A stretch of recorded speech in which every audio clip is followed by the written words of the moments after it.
Assalamualaikum warahmatullahi wabarakatuh. Iki ngaji santai-santai napa muhasabah. Muhasabah itu kalau Kiai Jawa maknani itu ngoreksi diri sendiri. Jadi menghitung diri sendiri. Ini pas bidang yang saya tekuni tadi karena Habib Ahmad yang minta kemarin sama ibu siapa dari Indonesian Power itu.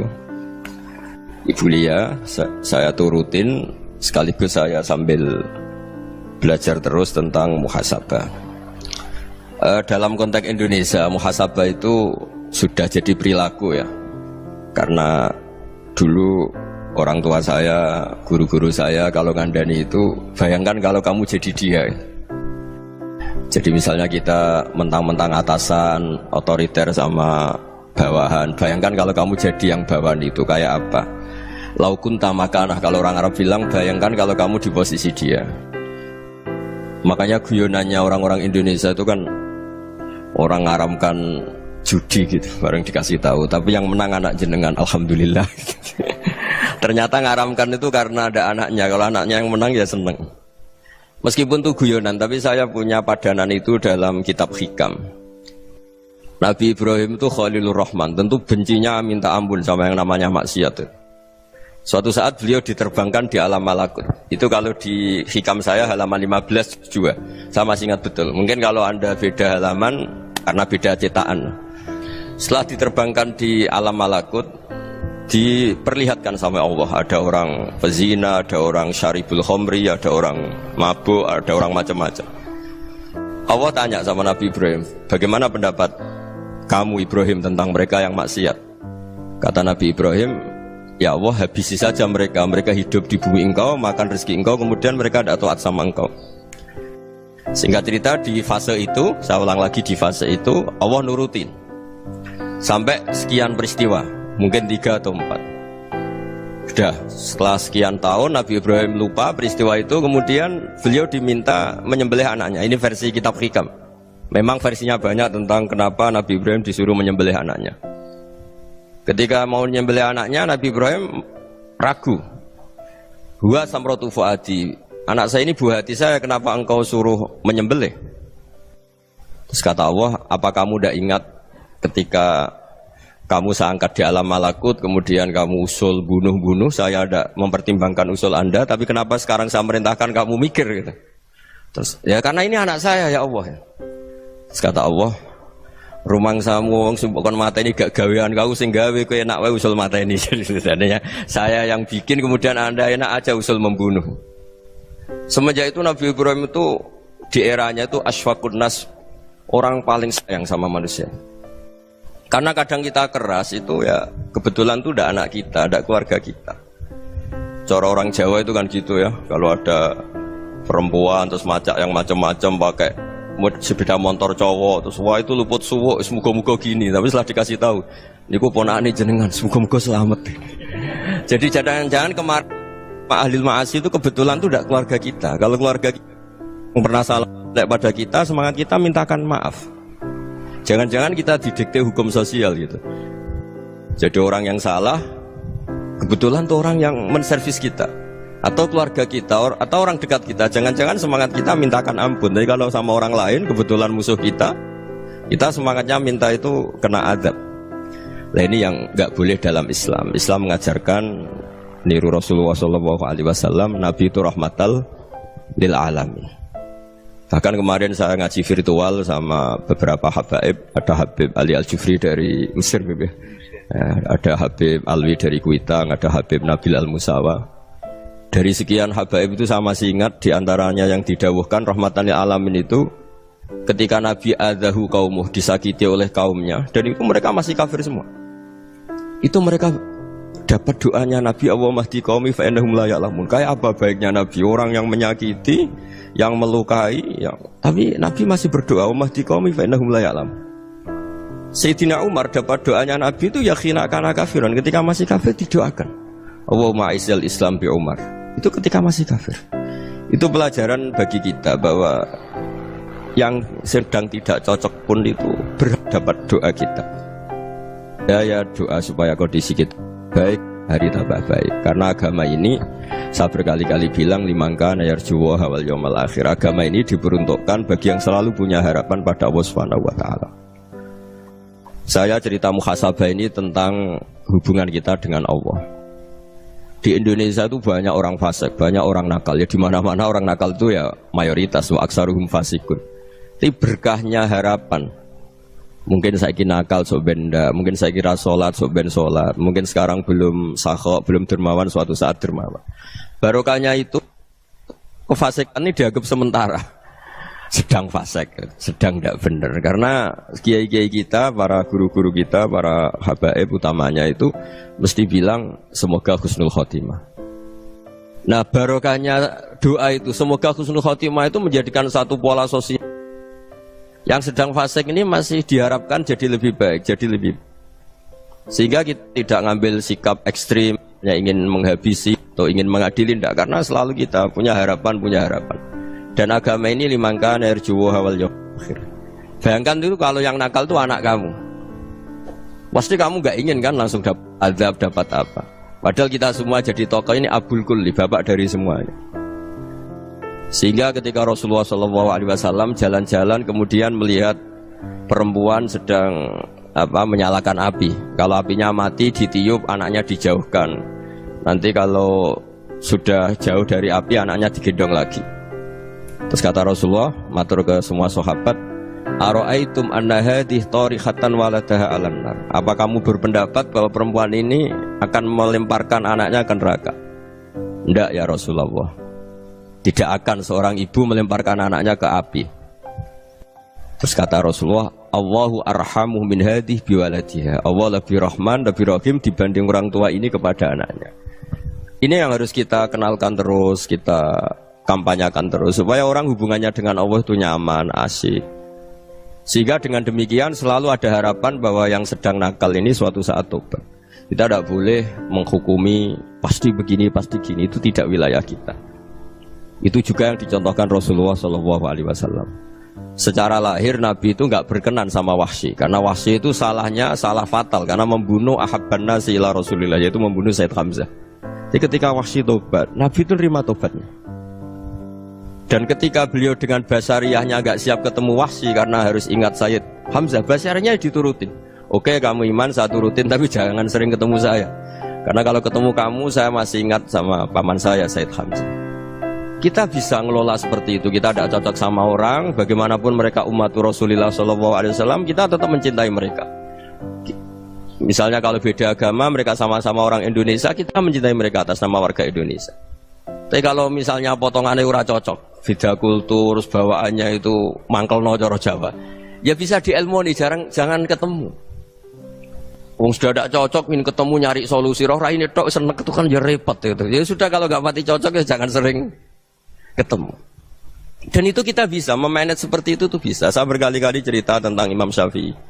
Kalau dikasih tahu ya Imam Abu Abdillah, panggilannya Imam Syafi'i, tetangga anda ini ternyata banyak yang nggak senang anda. Jawabnya beliau senang. Ya bagus kalau nggak senang saya, ndak utang saya katanya. Jadi gara-gara saman seneng aku ngatur aku ini kan. Dan mungkin saman rasa seneng kan ya enak. Jadi hidup itu dianggap happy. Kalau seneng ya teman silaturahim, kalau nggak seneng ya nggak bakal utang gitu. Baru kayak seneng itu nggak ganggu. Gitu. Jadi dulu itu orang bisa ngelola seneng ndak seneng itu bisa. Karena ada kearifan hubungan dengan Allah Subhanahu wa ta'ala. Hidupnya selesai karena masyghul bi dzikrillah, mereka sibuk dengan Allah. Makanya kata ulama-ulama tasawuf, kamu jangan melihat manusia perilakunya, tapi kamu juga harus ingat yang gerakkan semua itu Allah Subhanahu wa ta'ala. Dengan demikian kita farah, kita senang. Makanya Nabi kalau ngutus Anas bin Malik kemudian enggak kesampaian yang diinginkan karena Anas main, ketika garwa-garwani Nabi agak tersinggung, Nabi andaikan Allah menghendaki yang saya inginkan kesampaian, pasti itu kesampaian. Jadi dianggap kegagalan Anas gak manggil yang dituju Nabi itu ya kersane Allah, ya enteng saja. Sayyidina Ali lebih parah lagi yang dialamin. Itu dalam beliau kalau dipanggil itu gak cepet-cepet ke sana. Ketika ditanya, kenapa kamu tak panggil gak cepet ke saya? Amin tu ukubatak. Karena aku tahu kau orang baik. Orang baik itu pemaaf. Jadi makanya orang-orang soleh dulu itu bodoni itu. Makanya sekarang kalau ada orang bodoni itu mesti dibidik orang soleh. Kalau orang-orang soleh itu kakean husnudzon akhirnya sering dibodonin. Abdullah bin Umar itu masyhur itu. Kalau ada budaknya sering sholat, sergap sholat itu dimerdekakan. Akhirnya enggak sholat pun pura-pura sholat. Akhirnya juga dimerdekakan. Ketika ditanya, kenapa engkau merdekakan? Padahal mereka sholatnya menipu engkau, kata pembisik-pembisik itu. Man khoda'ana lillah in khoda'na lah. Dia nipu atas nama Allah, berarti saat tertipu juga atas nama Allah. Enggak masalah dong, semuanya demi Allah Subhanahu wa ta'ala. Jadi ketika kita ketemu mensifati Allah Ta'ala itu ghafir, Allah pemaaf. Jangan kamu nggak fair untuk diri kamu nyifati Allah ghafir, pada orang lain Allah kamu sifati syadidul iqab. Jadi Allah kamu atur, kayak MC tadi ngatur saya. Jadi Allah itu apa? Kalau pada saya ghafir, kalau pada musuh saya syadidul iqab. Itu nggak fair.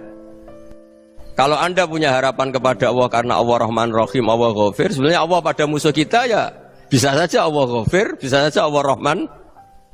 Sehingga kita melihat orang lain yang kita tidak cocok itu ya enteng saja. Itu min ummati Rasulillah sing tanaluhu syafa'atu, tanaluhu sa'atu rahmati, tanaluhu fair. Jangan dengan kita kayak mesti dapat rahmat. Jangan orang lain kayak Allah pasti syadidul iqab. Itu tidak boleh. Sehingga ketika ada orang Badui, singkat cerita orang Badui ini kencing di masjid, semua sahabat membentak dia. Yang enggak bentak hanya Nabi tok. Saking mangkalnya orang ini karena semua sahabat bentak kecuali Nabi. Setelah dibenarin Nabi, terus Nabi nyuruh Sobbu Ali Dhanuban min ma'in. Setelah disucikan masjid itu, dia berdoa keras sekali. Allahumma arhamni wa Muhammadan wa la tarham ma'ana ahadan. Ya Allah, yang berhak dapat rahmatmu hanya saya dan Nabi Muhammad, yang lainnya jangan. Karena yang lainnya tuh jengkelin, gitu aja saya salah dimarah-marahin gitu. Jadi kalau kamu doa terbatas ya kayak orang Bedui ini, kayak orang Arabi. Apa kata Nabi? Laqad tahajjarta wasi'an. Allah yang rahmatnya luas menjadi kamu sempitkan karena kamu mau atur Allah hanya rahman pada Indonesian Power, pada NU, pada kita yang orang lain nggak perlu dapat. Itu kan kasihan Islam karena Islam terus nggak dimiliki semua orang. Allah nggak dimiliki semua orang, Rasulullah nggak dimiliki semua orang karena di NU, di ormas tertentu, di nggak boleh seperti itu. Nggak boleh takhasyar tawasian kata Nabi, nggak boleh mempersempit zat yang rahmatnya itu luas. Ini semoga etika ini kita pakai di Indonesia. Yang sedang fase kita harapkan lebih baik. Yang sedang nggak dapat hidayah kita doakan dapat apa? Hidayah. Masyhur kan, makanya tadi saya mohon sama Habib Ali supaya Habib Ahmad supaya tetap mahalul qiyam, tabaruk sama Habib Ali. Di antara doa-doa di Simtuduror masyhur itu antuqabilal mudhniba minnah bil ghufran wal musi'ah bil ihsan. Jadi harapannya para habaib, para orang-orang baik dulu ya, semoga yang dosa itu dimaafkan, yang sedang salah dibuka, bikin lebih baik. Nabi itu tugasnya juga gitu. Wastaghfir li dzambika walil mu'minina wal mu'minat. Nabi itu tugasnya juga memintakan ampun yang sedang salah. Nah ini cobalah jadi etika kita, muhasabah kita. Jadi muhasabah itu cara berpikir kita set, kita pikir ulang. Ternyata semangatnya seorang Nabi itu wastaghfir li dzambika walil mu'minin. Semangatnya itu memintakan ampun. Orang ahli tafsir tahu semua kalau Nabi itu tidak mungkin dosa. Jadi itu khitabun Nabi wa urida bihi ummatu, itu khitab Nabi, tapi yang dimaksud itu umatnya karena Nabi tidak akan mengalami dzambun, tidak akan mengalami dosa. Sekarang enggak, kadang-kadang kita ini kalau orang lain salah itu semangat. Kalau di perusahaan ada teman salah, apalagi pimpinan salah itu seneng. Barokahnya salah bisa ganti kan gitu. Ya jadi kalau mungkin di dunia tokoh juga gitu, barokahnya ada tokoh salah, kita yang jadi populer sendiri, tidak boleh seperti itu. Kita harus salimus sodri di jami'il muslimin. Jadi ini harus dilatih. Saya tadi matur sama Habib Ahmad, latihan kita jadi hidup. Nabi itu kalau resep jadi wali itu kata Nabi gampang. Kata Nabi, kalau kamu ingin disenangin Allah, ya sudah. Kalau kamu asbahta wa amseta gini-gini, perasaan kamu kata Nabi, jangan punya perasaan ghil sama orang muslimin. Itu sudah wadzalika min sunnati. Makanya Nabi ngendikan la yablughni ahadun an ahadin syai'an. Ada yang baca la yuballighni ahadun an ahadin syai'an. Seseorang jangan melaporkan ke saya tentang salahnya yang lain. Fa inni akhruju ilaikum wa ana salimus sadri. Karena saya ingin ketemu sampean semua dalam keadaan salimus sadri, tidak punya perasaan apa-apa. Karena kalau nurutin pembisik, nurutin informasi itu ya repot. Karena orang pasti sepihak. Ada kiai yang top datang ke kampung-kampung ning desa-desa. Kata yang seneng itu punya akhlak. Wah itu bagus orang besar datang ke kampung-kampung. Kata yang nggak seneng, Oh itu jobnya kayak kecil kok diambil, itu kan ya kasihan itu kan sudut pandang. Makanya saya sering bilang akal kita ini cukup untuk mentasdik Rasulullah Shallallahu Alaihi Wasallam. Meskipun perasaan kita kadang orang Jawa itu beda. Saya berkali-kali bilang sama peneliti dari Jogja, kenapa sih Gus para nabi itu kok poligami istrinya banyak? Nabi Dawud katanya itu berapa? Nabi Sulaiman malah jumlahnya agak terbatas ini. Nabi Muhammad itu paling sedikit. Saya tanya gini, perempuan itu orang lemah, jadi kalau nolong orang satu gimana baik, kalau nolong orang dua ya lebih baik, ya sudah kira-kira seperti itu. Paling tidak akal kita masih tahu kalau orang baik itu kan mesti baik, nolong orang satu baik, nolong orang dua ya lebih baik, nolong orang tiga lebih baik. Tapi kalau kamu orang nggak baik, satu saja kamu terlantarin, kamu miskinkan, kamu ya tinggal diukur kan. Kalau orang baik nambah baik, tapi kalau orang buruk tambah buruk. Nah itu akal. Akal kita bisa menganalisis kenapa sih nikah itu ada yang poligami, ada yang enggak. Sudah ukur saja diri kamu. Misalnya kayak saya elek keriting, rabi terus, memperbanyak wong elek. Orang perilaku netok raine dadi elek kabeh. Tapi nak kowe ku ganteng, alim, ganteng, sugih. Anake ganteng-ganteng, berhubung kowe saleh ahli swarga kabeh. Mertua yo bangga karena karir kamu meyakinkan. Ini mertua kamu aja gak bangga mau nambah. Ipar gak bangga, mertua gak bangga, desa kamu yang kamu wayai juga gak beda dengan Nabi ketika nikah Juwairiyah itu gak ada pernikahan sebarokah Nabi dengan Juwairiyah itu Azharu Rasulillah. Di situ habis perang banyak tawanan gara-gara jadi besanya Nabi langsung dibebaskan semua karena Azharu Rasulillah. Sekarang besanya Kanjeng Nabi. Dulu Abu Sufyan mangkelnya bukan main sama Nabi. Gara-gara putrinya dinikah terus langsung jadi. Nah, kalau kamu kan enggak, nikah satu, nikah lagi, satu kampung musuh kamu. Karena istri pertama ya cemburu, yang kedua agak bangga. Wah itu selesai itu di dunia wal akhirah. Maksud saya nganalisis Islam itu harus pakai akal. Dan akal yang dipakai, ini saya bawa ke kitab Ihya, adalah pikiran-pikiran para ulama. Makanya ketika Imam Ghazali ketika ditanya fakaifa bi muslimin fasikin asawwaha fi jami'i amri. Kalau kalian ketemu orang fasik, orang Islam tapi fasik, perilakunya enggak ada yang benar. Kata Imam Ghazali jawabnya lucu, aneh. Ma min muslimin illa wa islamuhu ta'ah. Enggak ada orang Islam kecuali dia mau Islam, membenarkan Allah dan Rasul itu sudah taatnya dia. Kok kamu enggak bisa melihat taatnya dia? Dia pikirannya kan ini pemabuk, ini tukang apa. Tapi kata Imam Ghazali, sebenarnya kamu masih bisa berpikir positif. Ma min muslimin illa wa islamuhu ta'ah. Tidak ada seseorang Islam ketika dia milih Islam itu pasti ada taatnya, yaitu tasdik pada Allah dan tasdik kepada Rasulullah Shallallahu Alaihi Wasallam. Jadi dengan pola seperti itu, maka di antara guru-guru kita yang modern ya di era Mbah Maimun, di sini ada Habib Ahmad, Habib Salim, syair yang sering dibaca beliau adalah ada orang munajat sama Allah. Ini cerita munajat. Itu orang itu ngendikan gini, ana mutnibun, ana mukhtiun, ana asi, huwa rahimun, huwa ghafirun, huwa afi. Ya Allah, saya mukhti, saya orang yang salah. Ana mutnib, saya orang yang dosa. Ana asin, saya sering maksiat. Tapi engkau ya Allah, engkau ghafir, pemaaf. Engkau rahim, maha pengasih. Engkau afin, yang mudah memaafkan. Kata orang ini ya agak kurang ajar, tapi saking senengnya sama Allah. Qobal tuhunna salasatan bisalasat. Ya gini saja ya Allah, sifat engkau diadu dengan sifat saya. Engkau Tuhan, Gusti, enggak boleh kalah katanya. Terus wasatahliban ausofu ausofi, dan engkau pasti pemenangnya gitu. Jadi ada orang rayu Allah dengan cara seperti itu ya ada ya. Saya ini manusia, salah saya banyak. Engkau ampunannya banyak. Engkau Tuhan, Gusti, enggak boleh ampunan Anda, ampunan engkau kalah dengan salah saya. Enggak boleh Tuhan kok kalah. Jadi untuk supaya orang punya harapan gitu.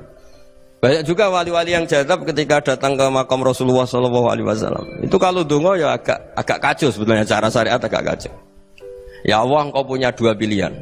Jika engkau menjadikan saya soleh, surah habibu, yang senang kekasihmu, yaitu Rasulullah SAW. Tapi jika engkau menjadikan saya fasik, surah adubu, yang senang itu setan.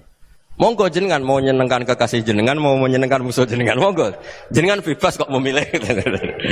Nah, mestinya Allah ya senang menyenangkan kekasihnya. Jadi ya, intinya Allah dipaksa untuk menjadikan dia orang soleh gitu. Jadi kayak kemarin itu Pak Bu siapa yang kesini itu kuliah kesini itu sama Habib Ahmad. Saya pertama nggak mau, lama-lama Habib Ahmad ini gimana Gus, orang tahunya saya dekat jenengan, kalau nggak kasil saya waduh Ini kayak doanya wali yang tadi. Nggak punya pilihan, nggak ada pilihan. Jadi saya mohon muhasabah itu dimulai cara berpikir. Makanya di sini sebetulnya teks ini supaya dapat barokahnya Ihya. Ini kitab yang disenangi para habaib, para ulama. Sebetulnya teks di muhasabah itu redaksinya gini ya, yang lengkap. Hasibu anfusakum qabla an tuhasabu wazinuha qabla an tuzanu wa tahayya'u lil ardil akbar. Jadi ada kata wazinu, jadi ukur. Perilaku Anda ini diukur, ditakar. Misalnya kita sebagai suami kan ya punya hal-hal yang kita tidak ideal. Cara wong Jawa mesti pesek. Cara rezeki ya pas-pasan. Dan kita juga kalau makanya agak boleh tanya istri begini, apa saat cinta pertama Anda? Pasti Anda kecewa. Orang jadi istri hanya korban terakhir gitu. Sudah. Karena orang kalau ngelamar kemana-mana gak jadi, yang jadi istri itu pasti korban terakhir gitu. Jarang istri pilihan pertama, jarang. Ayo semua yang nikah. Rata-rata itu pilihan Anda pertama Pak, dari sekian ditolak di mana-mana terus. Ya perempuan terakhir. Kamu juga korban terakhir gitu. Itu wali-wali dulu kalau ngandani kita itu sederhana. Antal ini masyhur diceritakan Habib Zain bin Semit dalam kitab Al-Manhajus Sawi.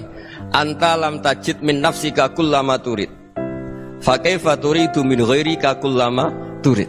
Kamu yang ingin ideal saja kamu tidak menemukan pada diri kamu untuk menjadi ideal. Kamu kan ingin ganteng, ingin punya uang banyak, ingin perilaku Anda sempurna. Anda saja yang punya keinginan tidak bisa mewujudkan keinginan Anda sendiri.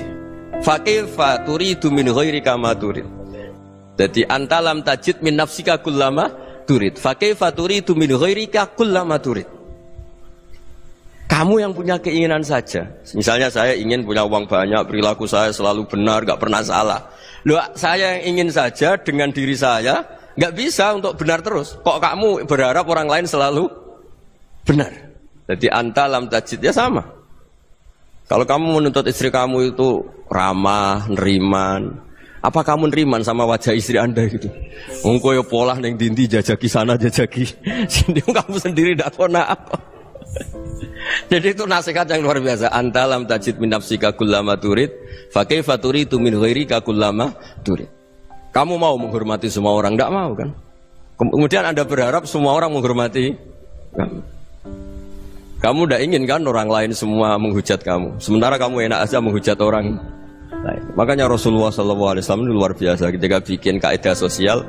Apa la yu'minu ahadukum hatta yuhibba li akhihi ma yuhibbu li nafsi. Jadi kalau ukuran iman itu sederhana. Kalau sesuatu itu baik, nyaman bagi Anda ya bayangkan itu pada teman Anda. Misalnya Anda bangun tidur sudah acak-acakan, nggak punya uang, utang jatuh tempo, kan nggak ingin ketemu orang. Ya kamu jangan bertamu ke jenis ini karena dengan kamu yang alami juga gak siap ketemu orang. Makanya ada Habib Alim itu dilapuri sama seseorang. Habib, dulu teman saya itu ketika saya kaya itu sering main ke saya. Setelah saya miskin mereka tidak main ke saya. Kata Habib itu bagus, sunnah Allah begitu itu bagus. Coba kalau kamu dulu kaya teman kamu main kan kamu gaya, di rumah ada makanan, bisa hormat tamu. Setelah kamu miskin jadi buruh manol di pasar atau buruh bikin boto, teman kamu datang, malu enggak kamu? Mendingan gak datang gitu. Akhirnya baru, oh ya alhamdulillah kalau gitu. Loh ya kan dulu teman kita datang, kita ada Alphard, istri cantik, rumah bagus lah, kita miskin, buruhnya orang pas dibentak-bentak, teman kamu udah datang. Milih datang kamu enggak kalau setelah kamu jatuh? Enggak kan? Jadi barokahnya ilmu itu terus. Ya, tapi kadang-kadang orang tuh, wah setelah saya miskin teman-teman enggak kasih ke sini. Ya kalau kamu sudah jatuh teman-teman kamu ke situ jadi tontonan. Ya mulai sekarang cara berpikir itu dirubah. Dulu yang namanya kiai itu kalau diundang orang itu ya agak-agak senang. Semenjak saya itu agak rubah. Mengundang kiai, ngatur kiai itu tak haram-haramkan ya ada lumayan lah, sekarang itu sudah mulai agak beretika. Dulu itu ngundang tuh tanggalnya ditentukan, jamnya ditentukan, enggak mikir apa kiai saat itu nganggur, enggak. Punya wadifah, enggak. Dia milih tanggal yang dia nganggur, enggak mikir masa itu kiainya nganggur apa, enggak. Ya saya hanya cerita aja, kamu tersinggung ya monggo, boten nggih monggo itu kan. Jadi saya mohonlah supaya tadi saya juga matur ke Habib Ahmad. Jadi Untuk orang merasa ikut sunnah Rasul itu gampang sekali kata Sayyid Muhammad. Dulu Nabi berpakaian ala daerahnya. Kalau mikot ya pakai mikotu baladi. Karena Nabi orang Madinah dan beliau berdomisili di Madinah ya misalnya mikotnya dari Bir Ali misalnya. Tapi kalau Anda orang kawasan Tanim mau umrah ya dari Tanim. Misalnya kawasan Jirona ya dari Jirona. Artinya apa? Kamu ngambil mikot karena Nabi mikot misalnya dari Bir Ali, bukan berarti kamu harus seperti Nabi di Bir Ali, kamu orang Mekah, misalnya kamu orang Tanim, orang ya harus dari mikot itu apa? Baladi. Sama, makanya di fikih-fikih itu kalau teknik anak, Nabi orang Arab, halawiyatnya kurma ya kurma. Kalau orang Jawa sedegan, semua podo-podo. Ya, podo-podo manis. Jadi ini tabaruk sama Sayyid Muhammad, ini ada murid beliau, Habib Ahmad, sahabat. Supaya orang itu merasa ikut Nabi itu gampang sekali. Ini saya baca ya di halaman tadi disaksikan Habib Ahmad 433 di kitab apa begini? Manhajus Salaf fi Fahmin Nusus. Itu kata Sayyid Muhammad wa kanat sunnatu Rasulillah annahu yat'amu ma yajiduhu fi ardi wa yalbasu ma yajidu wa yarkabu ma yajidu mimma abahu Allah taala. Faman istamala ma yajidu fi ardi fa huwa al-muttabi' lis-sunnah. Kama anau hajjal beta min madinati faman hajjal beta min madinati nafsi fa huwa al-muttabi' lis-sunnah wa illam takun hadhil madinatu tilka. Jadi intinya misalnya Nabi dulu itu ngasih sedekah kepada fakir miskin ya pakai dinar, dirham. Ya kalau orang misalnya sedekah pakai rupiah ya sudah ikut sunnah Nabi. Jangan lu Nabi pakai dinar loh, kamu kok pakai rupiah. Dulu dinarnya Nabi udah ada tulisannya Bank Indonesia, kamu ada tulisannya Bank. Ya tidak ada seperti itu. Ya jadi misalnya Nabi sedekah pakai tamar atau pakai al-aqid, ya kita pakai beras, pakai apa, supaya orang tuh bahwa Rasulullah itu milik kafatal linnas, milik semuanya, sehingga merasa ikut sunnah Nabi itu ya semuanya. Makanya dulu Mbah Mun kalau motivasi saya supaya bombong, kalau orang Jawa bilang bombong, wong Jawa mesti ono wong alim. Beliau menyontohkan mas itu Mbah Fadol, Senori, Mbah Ihsan Jambes, itu bisa ngarang-ngarang kitab luar biasa, padahal beliau bukan orang Arab. Imam Sibawai itu orang Persia, Imam Ghazali orang Tus itu juga ikut Persia. Kata Imam Mun, wong sing ora Arab lah mesti untuk jatah alim kata beliau. Karena Nabi itu diutus kafatal linnas. Nanti kalau orang yang alim itu Arab tok, berarti tidak ada perwakilan dari Afrika, dari Asia Tenggara, dari mana-mana. Makanya karena Nabi statusnya itu kafatal linnas. Jadi kita harus bangga sebagai Muslim, sebagai orang Indonesia karena misalnya Wali Kutub. Dulu terkenalnya hanya ada di Yaman, di mana. Ternyata pernah ada juga di Indonesia dan seperti Habib Abu Bakar Segaf Gresik. Jadi ya artinya kan tetap orang Indonesia meskipun beliau zuriyah Rasul kan ya sudah orang apa? Orang Indonesia. Zuriyahnya Habib Ali Simtuduror sekarang di Solo. Jadi Indonesia juga dapat alawin banyak dari Sadatin al-Alawin juga banyak. Jadi saya mohon barokahnya ngaji seperti ini. Melihat orang lain tuh gampang, bayangkan tuh kalau anak kamu. Makanya Nabi nanti kalau nggak percaya lihat di Hikam nomor 15 di kitab saya itu. Di situ dijelaskan oleh Hikam, jangan-jangan semangat Anda pada orang yang maksiat, pada orang yang keliru supaya dihukum itu karena kebetulan itu udah anak Anda, itu udah keluarga Anda. Coba kalau itu keluarga Anda. Makanya kalau saya guyonan di Jogja itu ada pembantu mecahkan piring terus dimarahi majikannya, saya mesti guyon gitu. Pasti itu pembantunya tidak cantik. Kok bisa Gus? Andai kan cantik dan kamu senang mecahno piring satu, piring 1000 ora iso ngamuk kowe. Ternyata ngamuknya itu karena mecahkan piring apa karena plus tidak cantik? Coba jawab para lelaki ini. Kamu marah sama orang maksiat tuh karena maksiat karena plus itu udah anak Anda. Bayangkan kalau itu anak Anda. Itu hebatnya Rasulullah SAW. Karena kita yang salah pun kadung umatnya, Nabi tetap ngasih fasilitas syafaati li ahlil kabair min ummati. Kayak apa baiknya Nabi? Nggak ikut maksiat tapi ikut fasilitasi ngasih syafaat. Loh kalau li ahlil ibadah kan wajar. Nabi ketika ini syafaati li ahlil kabair min ummati. Ya karena tadi logika yang dibangun Rasulullah itu logika yang luar biasa. Kita semangat orang lain kena hukuman itu karena kita tidak punya ra'fah, tidak punya rahmah. Coba kalau Rasulullah yang bil mukminina raufur Rahim. Semangatnya itu mendoakan supaya tobat, mendoakan diampuni. Dan itu juga yang diperintahkan oleh Allah Subhanahu wa taala, wastaghfir li dzambika walil mu'minina wal mu'minat. Ya semoga barokahnya ngaji ini, barokahnya Habib Ahmad, barokahnya Maulid Simtud Duror, barokahnya semua kitab Madaih, Tiba Berjanji semuanya, barokahnya Ikhya, barokahnya Said Muhammad, barokahnya guru kita semua, Mbah Maimun, bapak saya. Kita ini ngikuti manhaj, ya, ngikuti apa? Manhaj. Saya sering didhawuhi Mbah Mun, kenapa ihdinas siratal mustaqim bukan siratoka, bukan jalan engkau ya Allah? Karena Allah itu nggak bisa kamu tiru. Allah itu tidak tidur, tidak makan, tidak kesel, tidak capek. Yang bisa ditiru itu siratal ladzina an'amta alaihim. Yang bisa ditiru manusia ya niru manusia.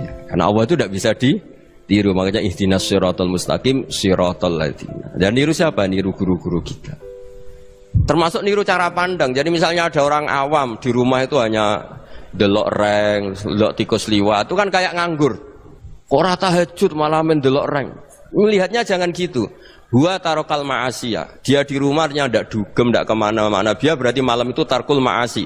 Tidak nyopet, tidak garong, tidak ke tempat maksiat. Susahnya apa sih husnudzon? Jadi jangan lihat huwa tarkut tahajud, huwa tarokat tahajud, wa taroka qiyamal lail. Oke ya, namanya orang begitu ya tidak tahajud, tidak qiyamul lail. Tapi susahnya apa sih kamu bilang huwa tarokal ma'asiyah? Dia juga meninggalkan maksiat, dan tarkul maksiat itu ibadah. Supaya orang tuh gampang lah husnudzon sama orang muslim. Ini orang mukmin, orang yang luar biasa.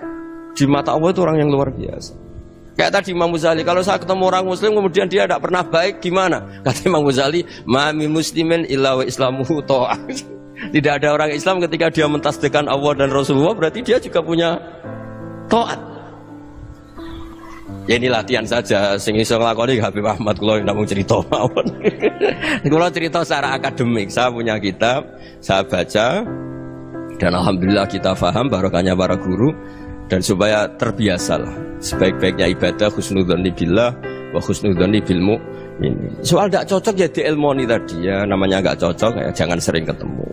Seperti Rasulullah SAW, beliau karena sangat mencintai Sayyid Hamzah, ketemu orang yang pernah begitu sama Sayyid Hamzah ya beliau secara basyariah tidak siap.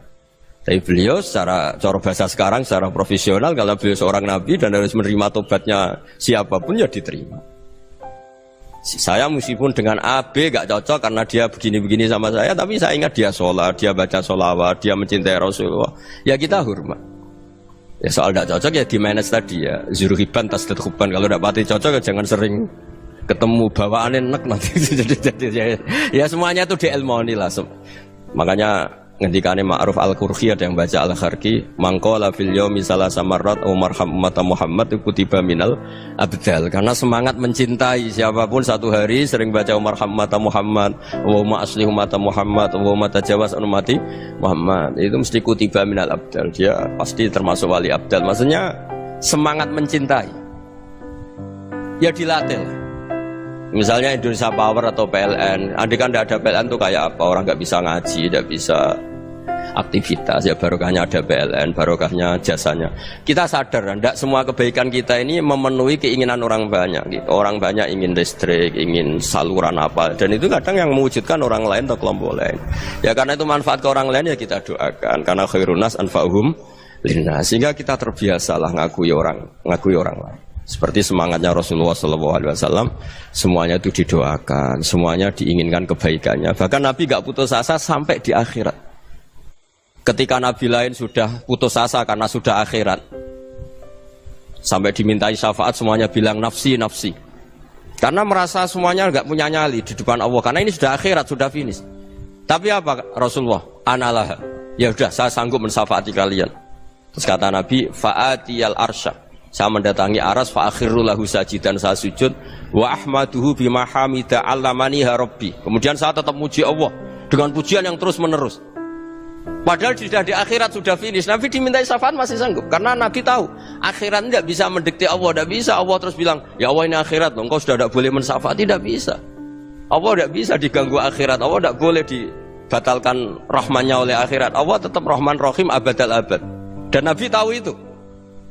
Makanya kata para ulama, fa Muhammadun ahmadu min ghairihi. Jadi Nabi Muhammad namanya dua, yang terkenal. Sebenarnya banyak yang terkenal dua, Muhammad sama Ahmad. Ketika Nabi punya nyali memuji Allah, di akhir akhirat atau sudah di akhirat itu fa Muhammadun ahmadu min ghairi. Ketika nabi lain sudah tidak punya nyali muji Allah karena sudah akhirat, Nabi Muhammad tetap berani muji Allah di saat seperti itu. Makanya ahmadu di situ kata ulama itu af'al tafdil, fa Muhammadun ahmadu min ghairi. Kanjeng Nabi lebih memuji Allah di saat yang nabi lain sudah tidak punya nyali untuk muji Allah di saat itu. Makanya kata Nabi fa akhiru lahu sajidan wa ahmadhu bimahamida allamaniha rabbi. Akhirnya setelah lama gitu terus Allah ngendikan ya Muhammad irfa' ra'sak wasal tu'tah wasfa' tusyaffa. Sudah Muhammad, angkat kepala kamu minta apa saya turutin, dan kalau kamu ingin mensyafaati umatmu saya beri hak apa? Syafaat. Nah, semoga semangat itu juga menjadikan kita munajat bahwa rahmat Allah tidak terbatas, harapan juga tidak terbatas. Mungkin yang sedang nakal ya kita katakan sedang, jangan terus kamu pastikan wah ini mesti suul khotimah, mesti tidak orang baik. Tidak, agama ini liman kana yarju wal yaumal akhir, selalu bagi yang punya harapan. Ya, mugi-mugi dapat barokah semua. Matur dengan kata wassalamualaikum warahmatullahi wabarakatuh.